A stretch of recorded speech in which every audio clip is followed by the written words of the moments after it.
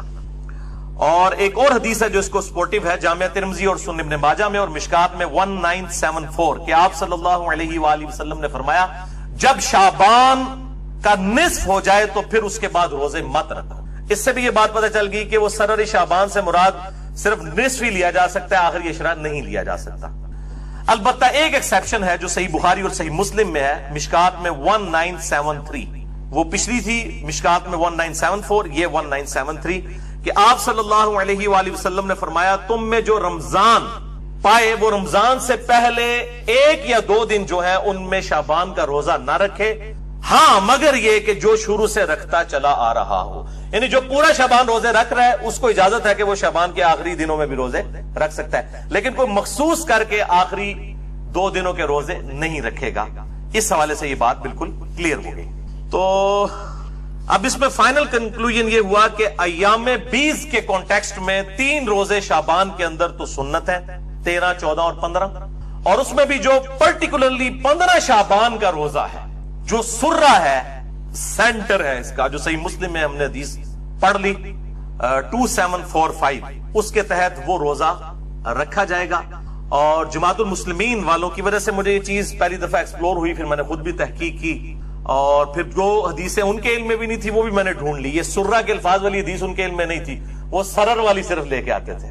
ہم نے اس میں ویلیو ایڈیشن کی ہے, سرہ والی حدیث بھی ڈھونڈ دی ہے الحمدللہ. تو لیکن وہ کہتے ہیں یہ واجب ہے, واجب نہیں ہے. واجب تو 10 محرم کا روزہ نہیں ہے جو فرض تھا. بخاری اور مسلم میں حدیث ہے کہ 10 محرم کا روزہ رمضان کی فرضیت سے پہلے ہر مسلمان پہ فرض تھا. جب رمضان کے روزے فرض ہوئے تو آپ صلی اللہ علیہ وآلہ وسلم نے حکم عام دیا کہ اب جس کی مرضی 10 محرم کا روزہ رکھے, جس کی مرضی نہ رکھے. اور وہ بھی پھر بعد میں کہا گیا 9 اور 10 2 ملا کے رکھنے ہیں, وہ الگ سے ایک ٹاپک ہے. تو جب 10 محرم کا روزہ جو رمضان سے پہلے فرض تھا اس کی فرضیت ختم ہو گئی رمضان کی وجہ سے, تو یہ 15 شعبان کا روزہ کیسے واجب یا فرض ہو سکتا ہے؟ پر سنت ہے اور اس کی ترغیب دلائیں. اس کے اوپر مٹی ڈالی ہوئی تھی لوگوں نے اور وہ فوراً فکر پڑ جاتی تھی نہیں جی وہ 15 شعبان کے روزے کی بات کریں گے تو لوگ شب برات منانا شروع کر دیں گے. یہ تو اسی طریقے سے صحیح مسلم میں حدیث ہے قبروں پہ جاؤ تاکہ آخرت کی یاد آئے. تو کوئی کہنے جی یہ مسلم کی یہ حدیث نہ بیان کریں, لوگ قبروں پہ جائیں گے تو قبروں سے مانگنا شروع کر دیں گے. یہ وہی چیز ہے کہ ناک میں مکھی بیٹھے تو ناک ہی کاٹ دو, بھائی مکھی کو اڑائیں آپ. تو یہ جو علماء کے فرقہ وارانہ تعصب پر مبنی رویے ہیں, اب آج تو زیر عتاب اہل حدیث علماء میں, اس کے علاوہ بھی جو بریلوی دیوبندی ان کے اندر اس سے زیادہ خرابیاں پائی جاتی ہیں, اہل تشیع کے اندر اس سے زیادہ خرابیاں پائی جاتی ہیں. میں سب کو مطلب پرٹیکولر کر رہا ہوں. ظاہر ہے کہ بعض اوقات کسی ایک کا دن ہوتا ہے, آج چونکہ ان کا دن آیا ہوا ہے اور اس کے بعد اب بریلیوں والا معاملہ شروع ہو جائے گا. شب برات کے حوالے سے کوئی روایت بھی صحیح سند سے ثابت نہیں, البتہ ایک تابعی کا قول ہے, میں وہ بیان کر دوں گا انشاءاللہ تعالی. تو یہ جو روزہ ہے اب 1438 ہجری جو یہ سال اب ہے ہجری اعتبار سے, اس میں جو شعبان المعظم 1438 ہجری کا جو 15 شعبان کا روزہ ہے وہ آ رہا ہے 12 مئی 2017 کو. آج 6 مئی 2017 ہے, 12 مئی 2017 جمعے کے دن. اور بخاری و مسلم میں حدیث موجود ہے, ابو داؤد میں ذرا وضاحت کے ساتھ ہے, آپ صلی اللہ علیہ وسلم نے اکیلے جو ہے وہ جمعے کا روزہ اور اکیلا ہفتے کا روزہ رکھنے سے منع فرمایا. لیکن اسی مسلم کی حدیث میں الفاظ ہیں جو میں آگے چل کے وہ حدیث بیان بھی کر دوں گا کہ اگر یہ جو جمعے کا روزہ ہے یہ بیچ میں آ جائے یا کوئی خاص ایک مخصوص ٹائم کے اوپر آ جائے پھر وہ ایکسیپشن ہے.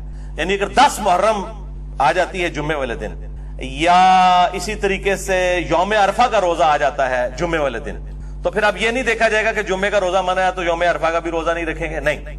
یا ہفتے والے دن آ جائے تو روزہ رکھا جائے گا, البتہ بالکل مخصوص کر کے, جس طرح یہودیوں نے ہفتے کا دن کر لیا اور عیسائیوں نے اتوار کا دن, اس طریقے سے مخصوص کرنے کو آپ صلی اللہ علیہ وآلہ وسلم نے منع فرمایا ہے. اور یہ حدیث صحیح مسلم میں ہے 2684 اور مشکات میں ہے 2052 کہ آپ صلی اللہ علیہ وآلہ وسلم نے فرمایا تم میں سے کوئی شخص شب جمعہ کو قیام کے لیے اور جمعے کے دن کو روزے کے لیے مخصوص نہ کر لے سوائے اس کے کہ تمہارے روزوں کے درمیان وہ آ جائے. اگر وہ کوئی ایسا معاملہ ہے جو علیحدہ سے فضیلت موجود ہے, یا آپ کنزیکٹیو روزے رکھ رہے ہیں یا الگ سے فضیلت ہے, اس کی پھر ایکسیپشن ہے. اور بیسیکلی یہود و نصارہ کی مخالفت کے لیے بات کی گئی, لیکن افسوس امت صرف جمعے کی نماز ہی پڑھتی ہے.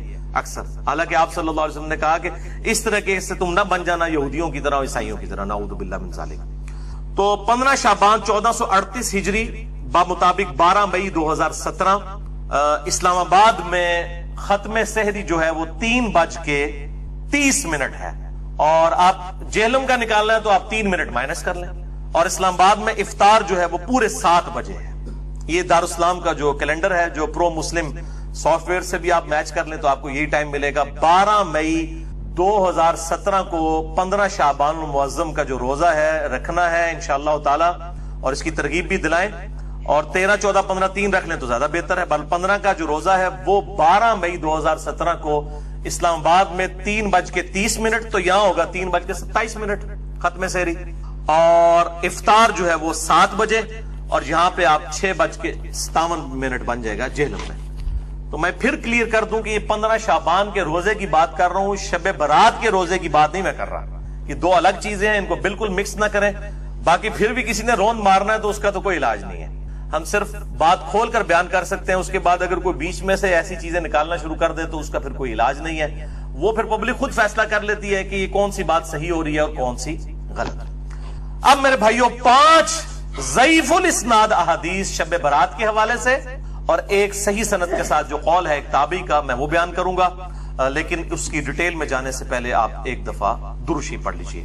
اللہم صلی علی محمد وعلی آل محمد کما صلیت علی ابراہیم وعلی آل ابراہیم انک حمید مجید. اللہم بارک علی محمد وعلی آل محمد کما بارکت علی ابراہیم وعلی آل ابراہیم انک حمید مجید. 15 شعبان کی رات جسے عرف عام میں شب برات کہا جاتا ہے، چھٹکارے کی رات. حالانکہ یہ چھٹکارے کی رات دراصل حقیقت میں جو قرآن کی روح سے چھٹکارے کی رات ہے اور تقدیر کے فیصلوں کی رات ہے، وہ رمضان کے آخری عشرے کی تاک راتوں میں سے ایک رات ہے. میں انشاءاللہ اس پہ احادیث بھی بیان کر دوں گا. بہرحال یہ 5 احادیث پبلک میں مشہور ہیں، 5 کی 5 ضعیف ہیں. سن لیجئے. پہلی حدیث جامعہ ترمذی اور سنن ابن ماجہ سے ہے، مشکات میں ہے 1299، بڑی مشہور حدیث ہے. اما عائشہ رضی اللہ تعالیٰ عنہ کہتی ہیں آپ صلی اللہ علیہ وآلہ وسلم کو میں نے ایک رات بستر پہ نہیں پایا تو میں آپ کو ڈھونڈتے ہوئے نکلی تو آپ صلی اللہ علیہ وآلہ وسلم بقیع غرقد تشریف لے گئے تھے، بقیع قبرستان میں، اور آپ صلی اللہ علیہ وآلہ وسلم نے وہاں پر یعنی دعا فرمائی. اور اما عائشہ کہتی ہیں کہ میں آپ صلی اللہ علیہ وآلہ وسلم سے پہلے ہی واپس آ گئی تو آپ صلی اللہ علیہ وسلم نے مجھ سے مخاطب ہو کر فرمایا کہ کیا تم نے یہ گمان کیا تھا کہ اللہ اور اس کا رسول تم سے خیانت کریں گے؟ یعنی سانس پھولا ہوا تھا تو آپ کو پتا چل گیا کہ یہ میرے پیچھے آئی تھی. یعنی مراد یہ کہ تم یہ سمجھی کہ میں کسی اور زوجہ کے پاس چلی گئی. اور وہی اما عائشہ نے کہا کہ ہاں میں یہی سمجھی تھی. تو آپ نے فرمایا یہ بے شک نصف شعبان کی رات ہے، یعنی 15ویں رات ہے شعبان کی، 14 اور 15 کی درمیانی رات. اس رات اللہ تعالیٰ آسمان دنیا پر نزول فرماتا ہے جیسا کہ اس کی شان کے لائق ہے، اور بنی کلب کی بکریوں کے بالوں سے بھی زیادہ لوگوں کی مغفرت کر دیتا ہے. لیکن یہ روایت ہے ضعیف. ڈاکٹر طاہر القادری صاحب یہ روایت پڑھتے پڑھتے ٹھٹک گئے کیونکہ اس کے آگے لکھا تھا امام ترمذی نے کہ روایتی جعلی ہے. لیکن یہ علماء اتنے بے شرم ہیں اور بالکل خیال نہیں کرتے ہیں کہ آدھی حدیثیں پڑھتے ہیں اور چلے کوئی جاہل ہو تو ہم اس کو بینیفٹ آف ڈاؤٹ دے سکتے ہیں، لیکن اگر کوئی عالم اس طرح کی کام کرے گا تو اس کو تو پھر ہم نہیں چھوڑیں گے. یہ بے شرمی کی انتہا ہے اور علمی خیانت کی انتہا ہے. ٹھٹک گئے. آگے کے الفاظ ہیں. امام ترمذی کہتے ہیں کہ یہ روایت منقطع ہے، سب سے شدید جرح ہے کہ راویوں کی ملاقات ہی نہیں آپس میں. اور وہ کہتے ہیں اس میں جو تبع تابعی ہے یحییٰ بن کثیر. یہ جس طریقے سے کئی کہانیاں چل رہی ہیں نا، یہ کنڈے بھی ایک کہانی ہے. اور ظاہر ہے جب بھی کوئی کہانی لانچ کرنی ہوتی ہے امت کے اندر کسی بڑی پرسنالٹی کے ساتھ اسے منسوب کیا جاتا ہے. تو یہ کنڈے منسوب کیے ہیں انہوں نے سیدنا امام جعفر بن محمد باقر بن علی بن حسین بن علی علیہم السلام اجمعین، المتوفى 148 ہجری. وہ کہتے ہیں امام جعفر کسی کو خواب میں آئے تھے، انہوں نے بشارت دی تھی کہ جو رجب کے کنڈے کرے گا تو اس کے لیے یہ بشارتیں ہوں گی. یہ تو سٹارٹ ہی خواب سے ہو رہا ہے، اس کا دین کے ساتھ کوئی لینا دینا نہیں، نہ امام جعفر کے ساتھ کوئی لینا دینا ہے. یہ وہ ایک پراپوگنڈا جو شیعہ کے ہاں چلا اور وہ کنڈے چل رہے ہیں. اور سنیوں کے ہاں بھی چونکہ امام جعفر ایک ڈومیننٹ پرسنالٹی ہے، ان کو رسپیکٹ دی جاتی ہے، ہم خود دیتے ہیں. تو چونکہ اب ان کا نام بولا گیا ہے، جس طرح کہ 11ویں کے اوپر شیخ عبدالقادر جیلانی کا نام بول دیا جاتا ہے تو وہ 11ویں چلنا شروع ہو گئی ہے. اس طرح سنیوں کے ہاں بھی چلنا شروع ہو گئی. باقی دوسری طرف اہل سنت میں جو اینٹی شیعہ ایلیمنٹس تھے انہوں نے کوشش کی کہ جی اس سرمنی کو ڈائلیوٹ کرنے کے لیے انہوں نے ایک نئی کہانی ڈیوائز کی. انہوں نے کہا کہ اصل میں 22 رجب کو حضرت معاویہ ابن ابی سفیان رضی اللہ تعالیٰ عنہ کی وفات ہوئی تھی.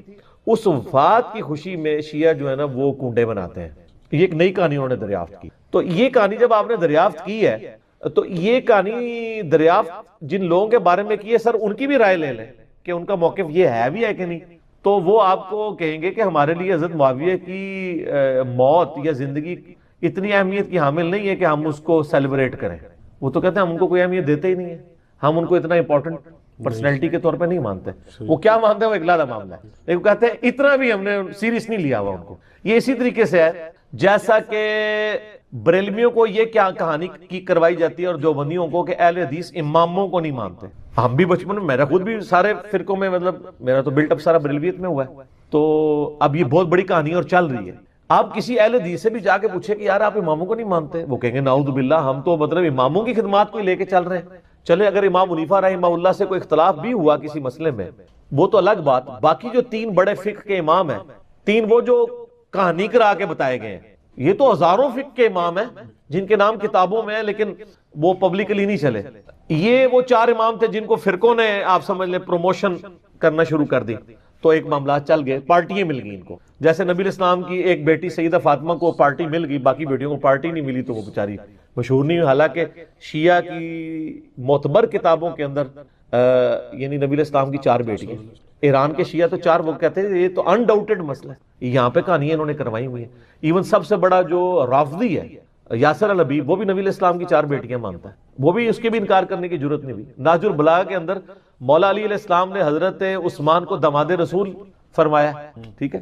تو کہانیاں لیکن وہ چل رہی ہوتی ہیں اس طریقے سے. تو وہ ایک کہانی انہوں نے چلا دی اور وہ کہانی ان کی بکنی شروع ہو گئی کہ اماموں کو نہیں مانتے. وہ آپ اہل حدیثوں سے پوچھے آپ اماموں کو مانتے ہیں, وہ کہتے ہیں سر اماموں کو نہ مانے تو ہماری ساری کتابیں ختم ہو جائیں گی, کیونکہ امام بخاری کے استاد ہیں احمد بن حنبل, احمد بن حنبل کے استاد ہیں امام شافعی, امام شافعی کے استاد ہیں امام مالک, اور ان اماموں سے حدیثیں ہیں بخاری مسلم میں.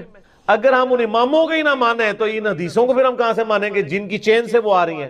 وہ پھر آپ کو بتائیں گے کہ ہم اماموں کو بھی مانتے ہیں اور اماموں کی بھی مانتے ہیں. اماموں کو مانتے ہیں کہ ان کی رسپیکٹ کرتے ہیں, اماموں کی مانتے ہیں کہ اماموں نے ہمیں بتایا ہے کہ ہماری کوئی بات بھی کتاب و سنت کے خلاف ہو تو اس کو چھوڑ دو.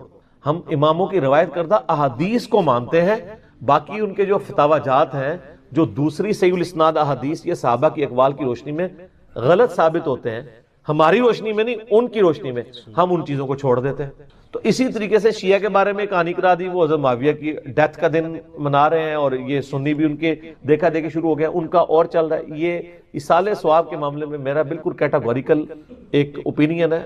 لاکھوں لوگوں نے یوٹیوب پہ میری ویڈیو دیکھی ہے, مسئلہ نمبر 74. آپ اصالہ ثواب لکھیں یوٹیوب پہ, ٹاپ آف لسٹ میری وہ ویڈیو کھل جائے گی, اس میں نے ساری چیزیں بتائی ہیں. 11ویں ہو, میلاد ہو, محرم کی نیاز ہو یا آپ کی یہ رجب کے کنڈے ہوں, ان ساروں کے بارے میں ہے کہ یہ سب کی سب ایکٹیویٹیز دین میں خود سے داخل کی گئی ہیں. ہم ان کو کفر و شرک والا معاملہ نہیں کہتے لیکن بدعت تو ہیں. اب رہ گیا مسئلہ کہ اس طرح کی ایکٹیویٹیز میں جو کھانا ہے وہ حلال ہے یا حرام ہے. وہ بھی میں نے اس کے اندر بتایا ہوا ہے کہ کھانے کو حرام کہنے کے لیے یہ چیز ضروری ہے کہ آپ پہلے اس کی حرمت ثابت کریں. اس میں 2 طریقے ہیں, یا تو وہ چیز جو پکائی جا رہی ہے وہ حرام ہو, کوئی خنزیر بنا دیتا ہے تو حرام ہے, یا چیز تو پاک تھی لیکن اس کے ذبح کے وقت ذبح کے زبر کے ساتھ غیر اللہ کا نام لیا ہے تو وہ پھر بھی حرام ہو جائے گی. تیسرا مسئلہ ہے تقرب والا. تقرب میں اب 2 طرح کے آپشن ہیں. ایک تقرب یہ ہے کہ کوئی شخص یہ کہتا ہے کہ میں فلاں بزرگ کے اصالہ ثواب کے لیے کر رہا ہوں, حضرت حسین علیہ السلام کو ثواب پہنچ جائے, ایک میری طرف سے ہدیہ, تو اس کے معاملے میں بھی ایسا کوئی سختی والا معاملہ نہیں. لیکن اگر کوئی تقرب یہ کر رہا ہے کہ یہ اصالہ ثواب ان کو پہنچے اور وہ میرے مشکل کشا ہے اور اس کے بدلے میں یہ میری مصیبت حل کر دیں گے, تو وہ تو نیاز کے بغیر ہی عقیدہ شرکی ہے, نیاز تو سائڈ پہ رہ گئی, عقیدہ ہی غلط ہے, ٹھیک ہے نا. تو ہمارا تو موقف یہ ہے کہ ہمارے پاس کوئی اس طرح کی کھانے پینے کی چیز لے آتا ہے, ہم اس سے پہلے پوچھتے ہیں کس کے نام کی ہے. اگر وہ کہتا ہے اللہ کے نام کی ہے تو بسم اللہ پڑھ کے کھا لیں. اگر وہ کہتا ہے یہ فلاں بزرگ کی ہے تو اسے پوچھے یہ بزرگ کے نام سے مراد آپ کیا لے رہے ہیں, کیا ان کی رضا کی خاطر ہے, ان کے نام کا ذبیح ہے؟ تو سر یہ کوئی بھی نہیں آپ کو کہے گا, کوئی جاہل کہہ دے تو کہہ دے, وہ کہے گا نہیں اللہ کے نام دیے ثواب پہنچانا ہے انہوں نے. اچھا جی, پھر زیادہ وہم نکالنا ہے تو آپ پوچھ لیں کہ ثواب پہنچا کے کڈنا کہ جے وچوں جے تسی واقعی کھانا نہیں کھانا تے یہ کھانا کھانا تو اتنے تک ہی سوال رکھو، زیادہ غلوف نہ کریں آپ کیونکہ غلوف کریں گے نا تو معاملات بگڑیں گے. اور یہ میں آپ کو اپنی طرف سے نہیں بتا رہا، صحیح بخاری میں سیدہ عائشہ نے نبی علیہ السلام سے پوچھا یا رسول اللہ علیہ وسلم یہ کچھ نیو مسلم ہے، ہمیں نہیں پتا انہوں نے ذبیحہ صحیح کیا یا نہیں کیا، تو یہ جب کوئی اس طرح کی گفٹ لے کے آتے ہیں ہم کیا کریں؟ آپ نے فرمایا بسم اللہ پڑھ کے کھا لیا کرو. اللہ آپ نے کہا کہ بلاؤ، آپ یہ بھی کہہ سکتے تھے حلف دلواؤ، یہ وہ وہم نکالا کہ مسلمان کا ذبیحہ ہے نا تو حسن ظن رکھو، زیادہ نٹی گریٹی میں نہ پڑھو، ٹھیک ہے نا. اس کا غلط رزلٹ بھی نکال لیا یوسف القرداوی صاحب نے. انہوں نے وہ اسلام میں حلال و حرام ایک کتاب لکھی، اس میں انہوں نے لکھا کہ یہ جو غیر مسلموں کے بھی جو ذبیحے چل رہے ہیں نا، اور جو KFC میکڈونلڈ چل رہے ہیں، جو ڈیفینیٹلی ذبیحے ہے ہی نہیں ہے، وہ اللہ کے نام کے کیا، وہ تو مطلب بالکل ذبح والا معاملہ ہی اس کے اندر اس طریقے سے نہیں ہے، نہ وہ اللہ کا نام لیتے ہیں. وہ کہتے ہیں بسم اللہ پڑھ کے آپ کھا سکتے ہیں، اور اس حدیث سے پلی لی. تو میں نے ان کا بھی رد کیا کہ سر ایڈی بھی کھلی چھوٹی نہ دو، مسلمان کا ذبیحہ ہے نا اس کے اوپر آپ کو وہم نہیں کرنا چاہیے اگر وہ مسلمان ہے.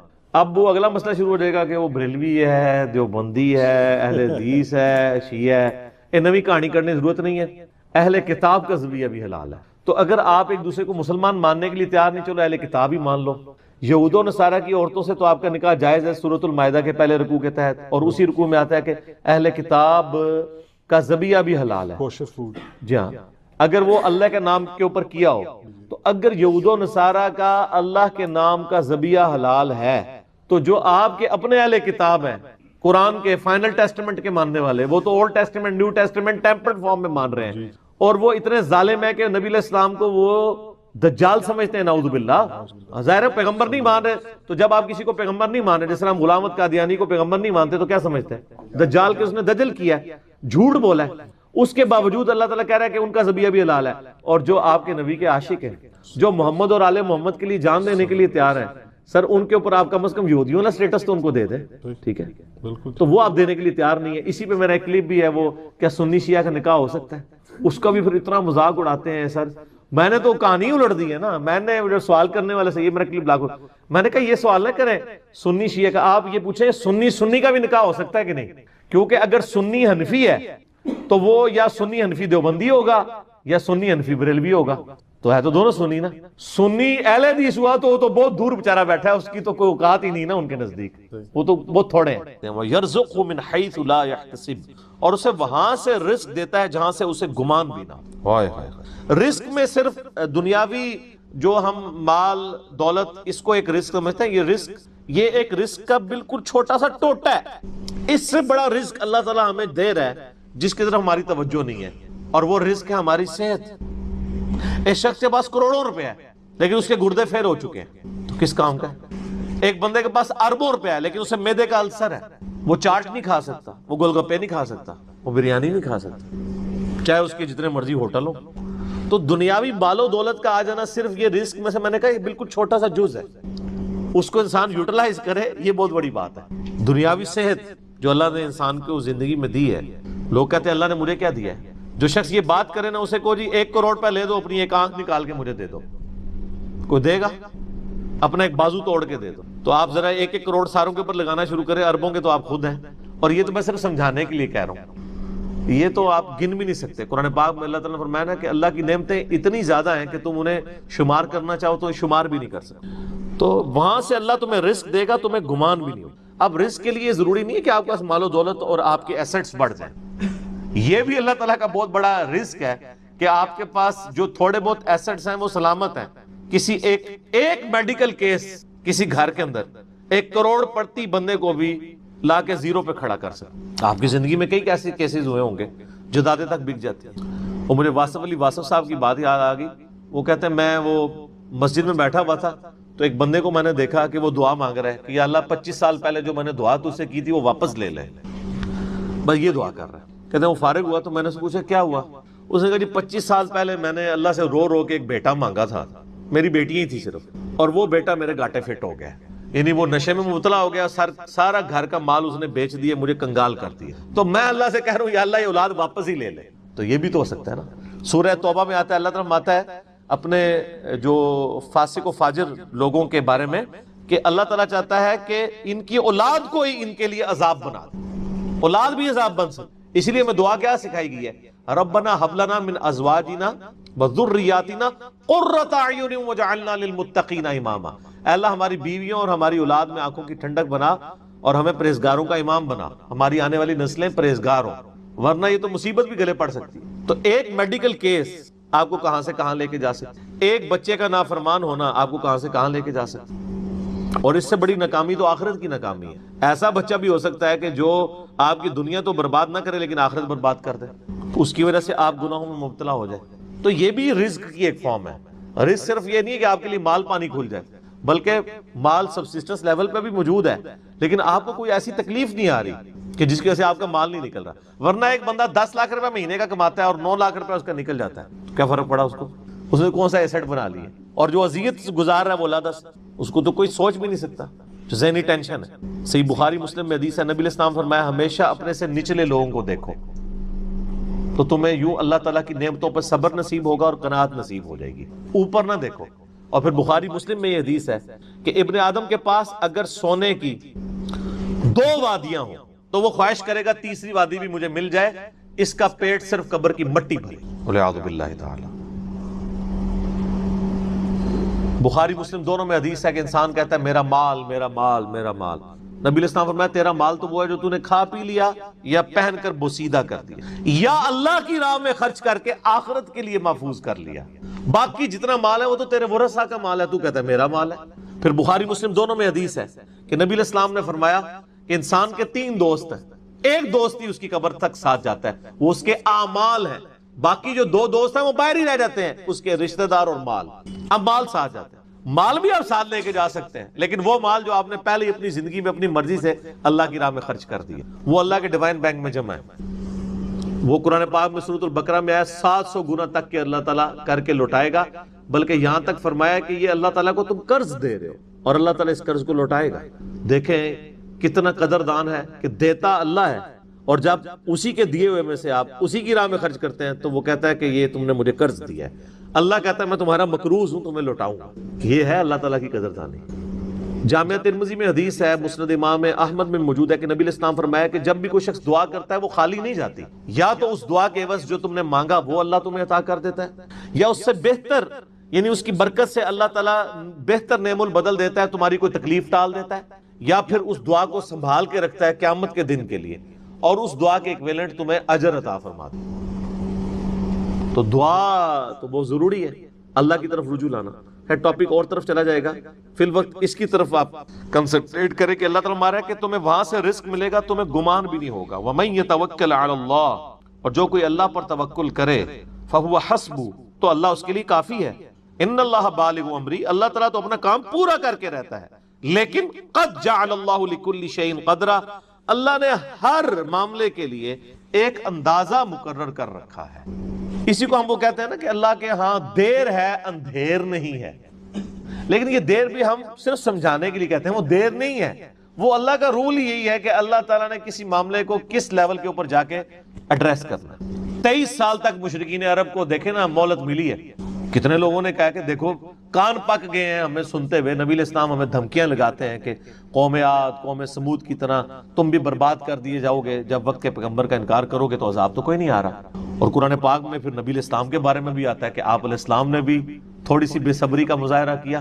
سورۃ الانعام کے سٹارٹ میں آپ پڑھ کے دیکھ لیں تو اللہ تعالیٰ نے پھر جلال فرمایا کہ نبی تم چاہو تو جاؤ زمین میں کوئی سرنگ تلاش کر لو یا آسمان میں کوئی سیڑھی لگا کے ان کی مرضی کا معجزہ انہیں لا کے دکھا دو، ہم اپنے فیصلوں میں یعنی کسی کے پابند نہیں ہیں۔ پھر سورہ آل عمران میں آتا ہے جب غزوہ احد کے موقع پہ نبی علیہ السلام کی زبان سے بددعا نکل گئی خالد ابن ولید کے لیے کہ اللہ تعالیٰ ایسی قوم کو کیسے ہدایت دے گا جنہوں نے اپنے نبی کا چہرہ خون سے رنگ دیا۔ یہ صحیح مسلم میں الفاظ ہیں، قرآن پاک میں اشارتاً اس کا ذکر ہے سورہ آل عمران میں۔ اللہ تعالیٰ نے فرمایا کہ نبی آپ کو کوئی اختیار نہیں ہے، اللہ تعالیٰ چاہے تو ان کو ہدایت بھی دے سکتا ہے۔ ہائے ہائے، یہ اللہ کے فیصلے ہیں، یہ کسی انسان کا کوئی فیصلہ نہیں۔ تو اب ان آیات کی روشنی میں بزرگ تو کسی کھاتے میں نہیں بنتے، لوگ بزرگوں کو لے کے بیٹھ رہے ہوتے ہیں، یہ بزرگ دعا کریں گے، بزرگ کر دیں گے، بزرگوں نے کیا کرنا ہے؟ یا تو نبی علیہ السلام کے بارے میں فرمایا جا رہا ہے کہ آپ کو کوئی اختیار نہیں ہے، اللہ تعالیٰ چاہے تو بخش دے، اللہ تعالیٰ چاہے گرفت فرمائے، اللہ تعالیٰ چاہے ڈھیل دے۔